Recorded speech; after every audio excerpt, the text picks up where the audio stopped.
La Biblia no son una escritura para leerla e intentar comprenderla.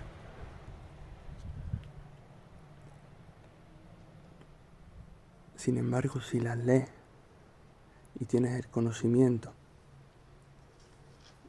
de la historia que cuenta ese libro, cuando luego las experimentes, entonces cuando realmente viene el entendimiento.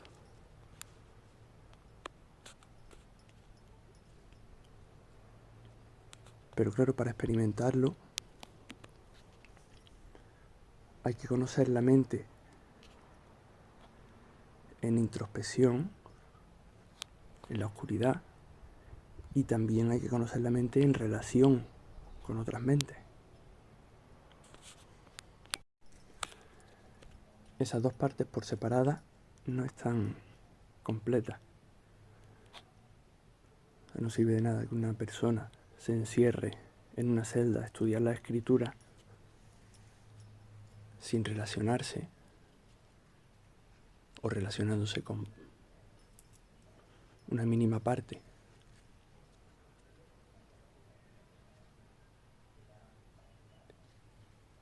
Y tampoco tienen la experiencia completa los que solo experimentan sin conocer. O sea, los que experimentan la parte exterior en relacionarse, pero luego no experimentan la parte introspectiva. La escritura sagrada sirven para unir esas dos experiencias, pero tiene que haber las dos experiencias. Entonces las escrituras ordenan un poco, te sirven de guía. Entonces si lees una parábola o una historia de las que aparecen en esa escritura, una guerra, y le intentas buscar el sentido a lo que estás leyendo, pero tú no has tenido esa experiencia, no la vas a entender. Entonces simplemente se trata de leerlo, conocer la historia, y de repente un día te vas a ver envuelto en una experiencia y vas a decir, de esto hablaban las escrituras. Pero tienes que experimentarla, si no, no vas a comprender. Y para experimentarla hay que perderse. Porque si haces todos los días exactamente lo mismo, estás en un bucle del que no sales y no aprendes cosas nuevas. No tienes nuevas experiencias. Aunque por supuesto ese bucle ya es en sí una experiencia.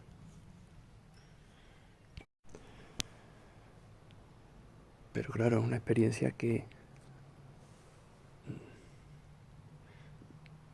llega el momento en el que si quieres avanzar, pues tienes que soltar esa experiencia. Pero claro, hoy en día yo observo a muchos, no sacerdotes, sino pseudo sacerdotes,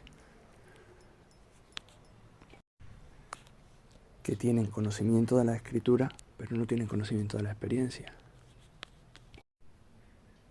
Y esos pseudo sacerdotes gobiernan sobre personas que tienen experiencia, pero no tienen conocimiento.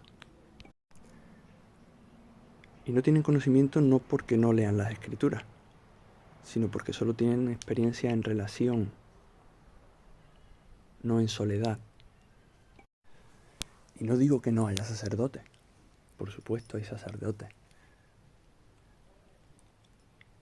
Solo que los sacerdotes suelen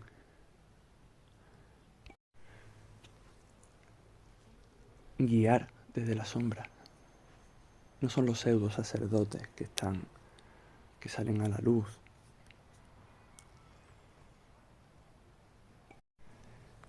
Que realmente son políticos, que utilizan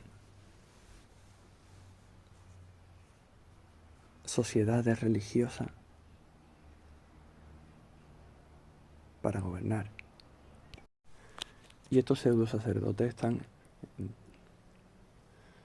no iba a decir en todas, pero tampoco tengo conocimiento de ello, pero sí en muchísimas religiones. Y son los que guían a la iglesia, a las iglesias. Entonces estos pseudo sacerdotes aconsejan a los miembros de la iglesia. Los miembros de la iglesia confían en esta persona y esta persona no digo que sea mala en absoluto. Solo digo que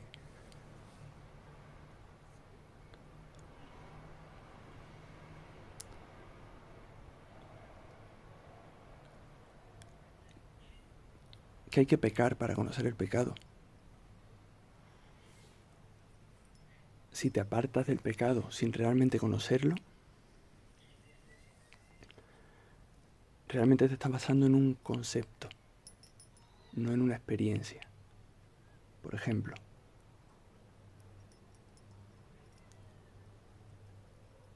a mí de siempre me han dicho que robar está mal.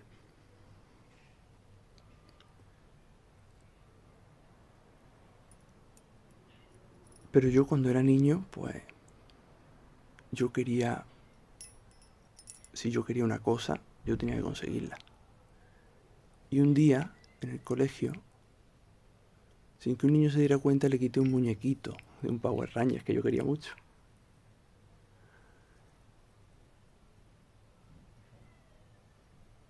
Y me lo llevé a escondidas a mi casa. Y yo empecé a entender cuando yo empecé a sentirme mal por haber hecho eso. Luego otro día, ese Power Rangers me lo quedé.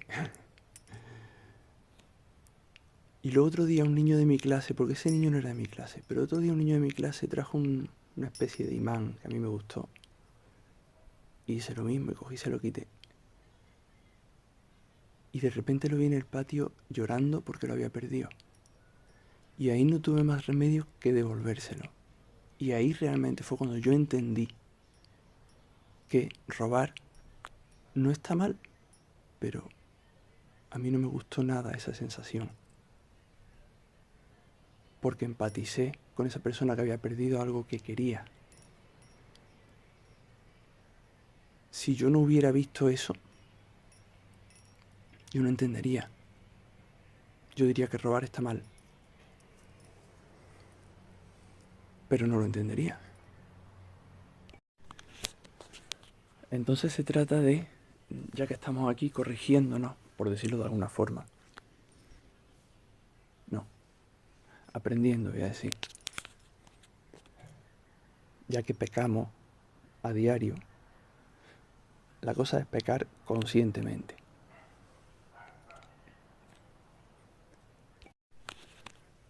Por ejemplo, voy a fumar, pues voy a sentir. No voy a fumar mirando una serie de televisión o hablando con alguien, no. Voy a coger un cigarro y me lo voy a fumar sintiendo cómo entra el humo, sintiendo lo que hace el humo dentro de mí. Sé que estoy pecando, pero lo voy a hacer conscientemente. Y de hecho, yo dejé de fumar de esa manera. Hice una meditación muy profunda y empecé a sentir todo lo que hacía dentro de mi organismo. Y desde entonces no he vuelto a fumar un cigarro hace años.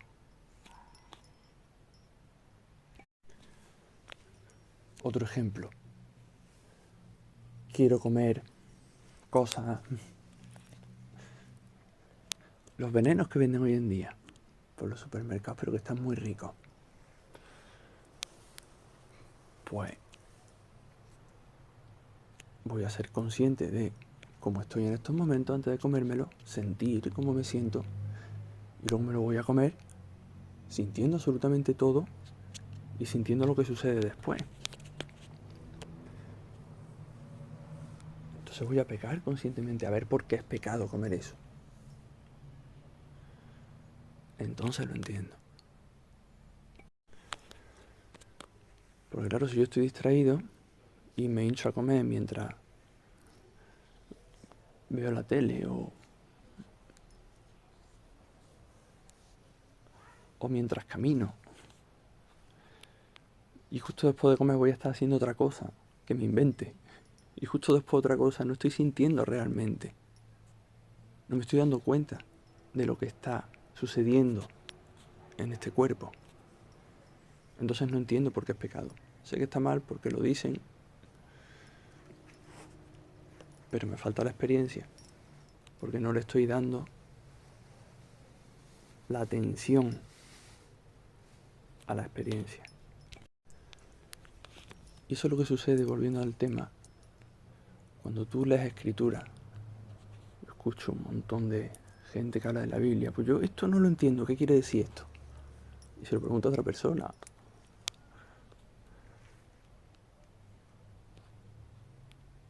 Yo hay muchísimos pasajes de la Biblia que yo no entiendo, pero porque no he tenido o no tengo memoria de haber tenido esa experiencia. Pero claro, si yo pregunto, esto no lo entiendo, me lo explica y otro me lo explica, yo me quedo con el concepto, pero no con la experiencia.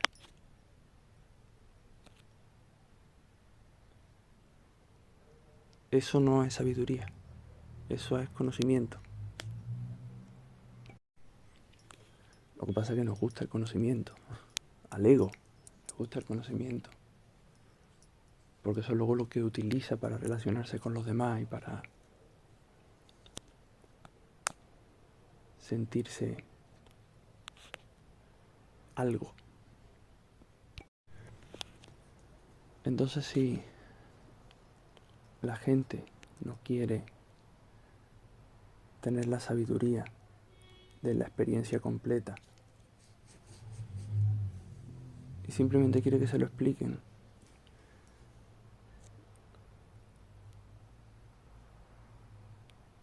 si las personas encargadas de explicarlo fueran ambiciosas, podrían explicarlo a su gusto. Porque claro, lo que tiene este tipo de escritura es que una misma parábola se puede utilizar para explicar una cosa, y para explicar otra, y para explicar... Se puede usar para muchas cosas. De hecho, cuando tú la lees hoy, puedes entender una cosa, y la lees dentro de un año, y vas a entender otra cosa, y las dos cosas son ciertas. Entonces una persona con poder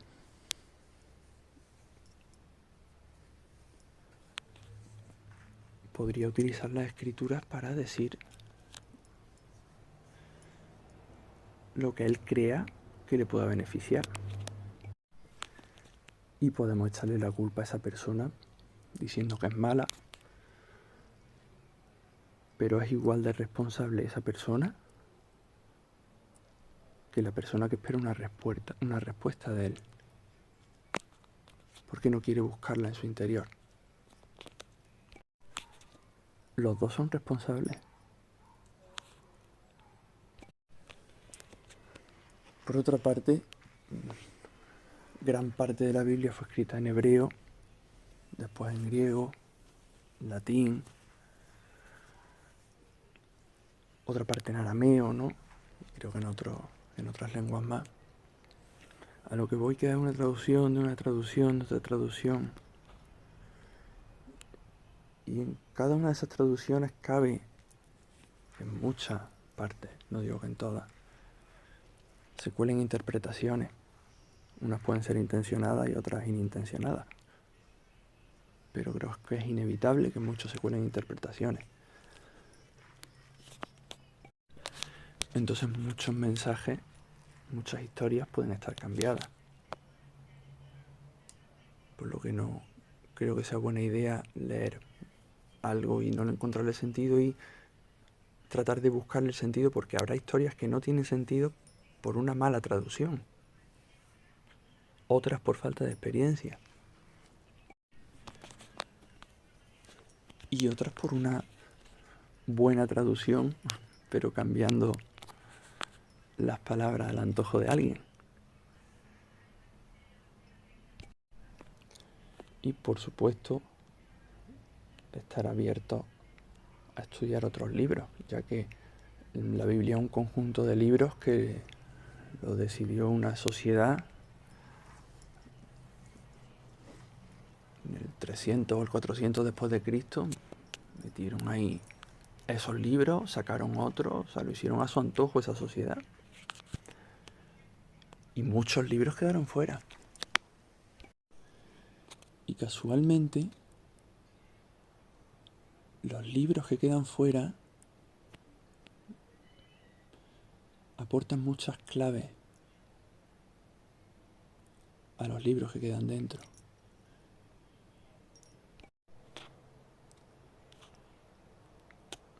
En mi caso, por ejemplo,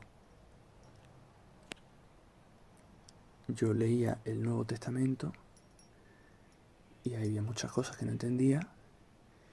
Y cuando empiezo a leer el Bhagavad Gita, el Tao Te Ching, empiezo a entender cosas del Nuevo Testamento. Y gracias al Nuevo Testamento entiendo cosas del Mahabharata, de la Ilíada, la Odisea. No son contradictorios. El Corán no contradice la Biblia.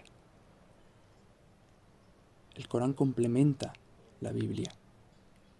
Por supuesto hay contradicciones, pero hay mucha manipulación, hay mucha traducción. Si te centras en las contradicciones se crea una guerra, pero si te centras en las similitudes, se crea una sabiduría unificada desde un montón de perspectivas diferentes. Pero hay que estar dispuesto a unificar. Yo hace años estuve en una iglesia evangélica y yo quería evangelizar a todo el mundo.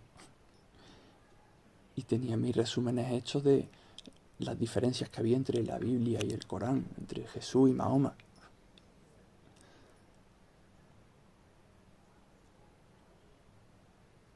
Para decir que lo otro estaba mal y que la Biblia estaba bien. Cuando es lo contrario. Mahoma, tengo entendido que habló de Jesús. A Mahoma se le aparecía el arcángel Gabriel y fue el que le dictó el Corán o parte del Corán. ¿Qué pasa? Que el arcángel Gabriel protege solo a los católicos, o solo a los cristianos y a los judíos.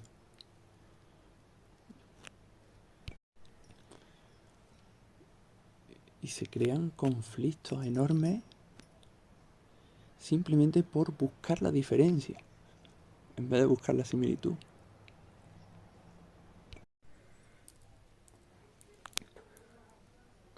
Considero que un pseudo sacerdote,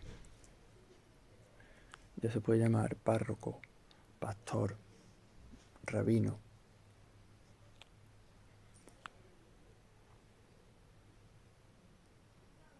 que diga, hay que leer este libro o estos libros. Fuera de aquí, no. Que prohíba leer otros libros que no sea lo que él considere. Una persona así, si te prohíbe leer ciertas cosas es porque cree que sabe más que tú. Yo al menos lo veo así. Alguien te dice, no leas esto no te va a hacer bien, es porque cree que sabe mejor lo que te conviene leer y lo que no, ¿no? Cree que sabe más que tú. Por lo tanto cree que sabe. Por lo tanto cree, no sabe. ¿Cuántas pseudo religiones hay que prohíben leer todo lo que sea fuera de lo que indica su doctrina religiosa? Otra cosa es que un miembro de la iglesia vaya a su sacerdote y le diga, me está sucediendo esto, estoy conociendo esto, ¿qué me recomendarías leer? Y ese sacerdote te pueda guiar, o te pueda decir, no leas, o haz esto, haz lo otro, pero no prohibirte, aunque ya sé que he dicho no leas y es una prohibición. No era la mejor manera de expresarlo.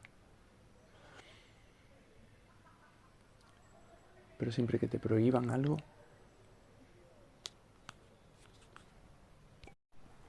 te están quitando tu libertad, tu derecho de equivocarte. A lo mejor tu alma, para aprender aquí algo, tiene que experimentar que la persona que crees que eres se equivoque. Y alguien te está prohibiendo que te equivoques, ¿no? Porque eso está mal. Y el hecho de leer la escritura, yo diría que es para ciertas personas, en las que yo me incluyo, que estamos ya perdidos en los conceptos, en las palabras. Entonces hay cierta escritura, como dije antes, complementado por experiencia, pues las escrituras pueden guiar. Pero eso considero que es para personas perdidas, en conceptos, en palabras. Una persona que ha crecido en una tribu, que no ha llegado a perderse en el lenguaje, no creo que necesite leer Sagrada Escritura. No creo que necesite leer. Pero en esta sociedad una gran mayoría estamos perdidos en lenguaje, en palabras. Y es un desorden, es un caos. Tenemos un caos de pensamiento, un desorden de pensamiento. Los pensamientos están en palabras.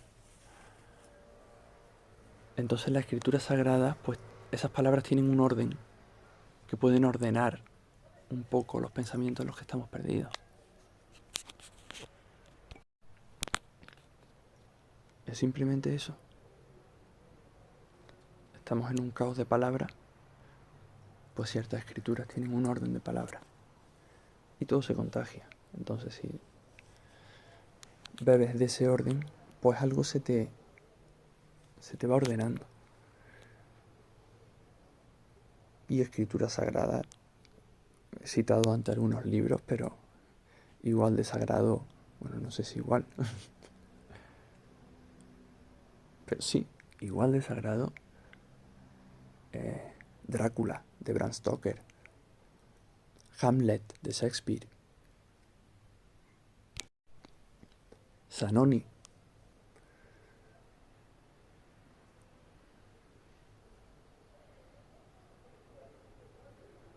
Son escrituras de personas que llegaron a una profundidad en la mente, y entonces esas palabras tienen un orden, y ese orden puede guiar a ciertas personas. Yo por el momento me considero una de esas personas.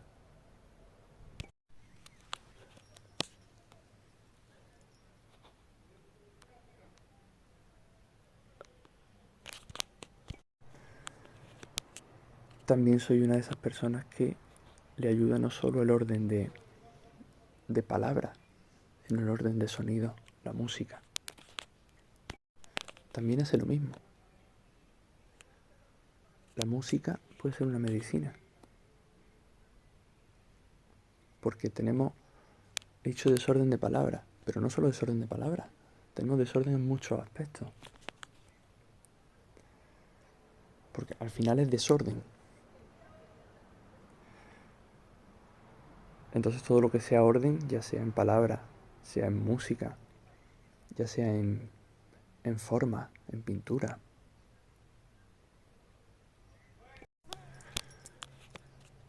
orden en comida o en la cocina es otro arte, igual que la música, igual que la escultura, el baile, ¿no? Entonces, cuanto más de más orden te alimentes, del que más te guste, por supuesto, más se va ordenando tu mente. Entonces más sabiduría tiene para hacer uso de tu libre albedrío. ¿Qué pasa? Que si está desordenado, es muy fácil manipular a alguien que está desordenado.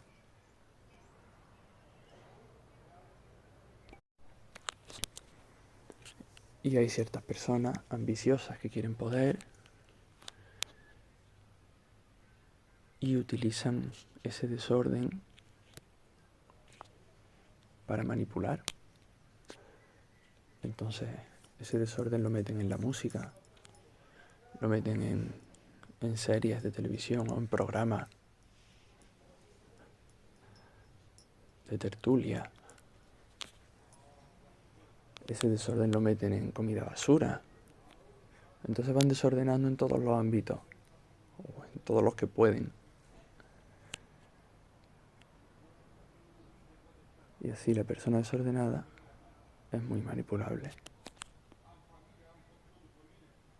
Entonces yo te desordeno, y como estás desordenado y no puedes pensar con claridad, yo pienso por ti y te digo lo que tienes que hacer.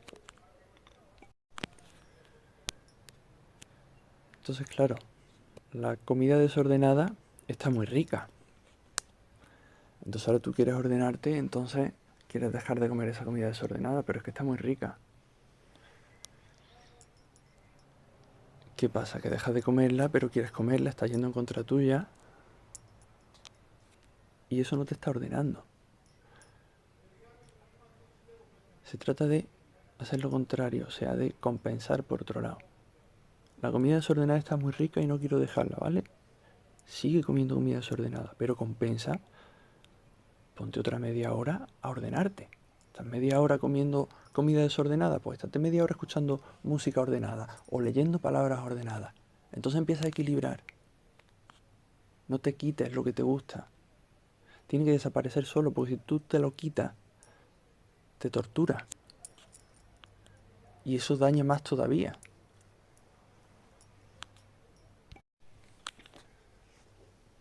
Si tú fumas, te gusta fumar, pero quieres dejar de fumar, al final lo dejas, pero realmente no quieres hacerlo, vas a tener esa ansia de fumar y eso te va a hacer una herida por dentro. Y al final dejas de fumar y te mueres por el estrés y la ansiedad que te ha provocado el no fumar o el no comer. Entonces, sabes que fumar te desordena, no te hace bien. Compénsalo por otro lado. Y así con todo, ir compensando por otro lado. Esto tengo que equilibrarlo aquí, esto lo equilibro aquí, esto lo equilibro acá. Y el fumar va a acabar desapareciendo. Y el comer guarrada va a acabar desapareciendo. Pero tiene que desaparecer por sí solo, equilibrando en el otro lado. Si no, duele y mata.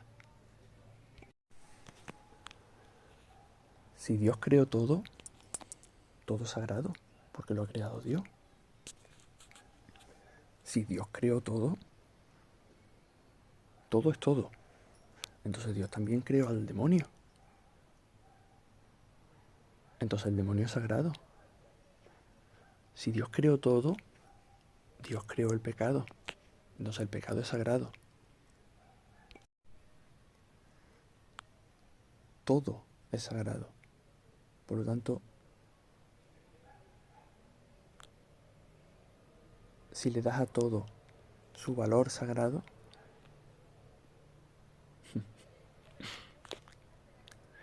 cambia la cosa.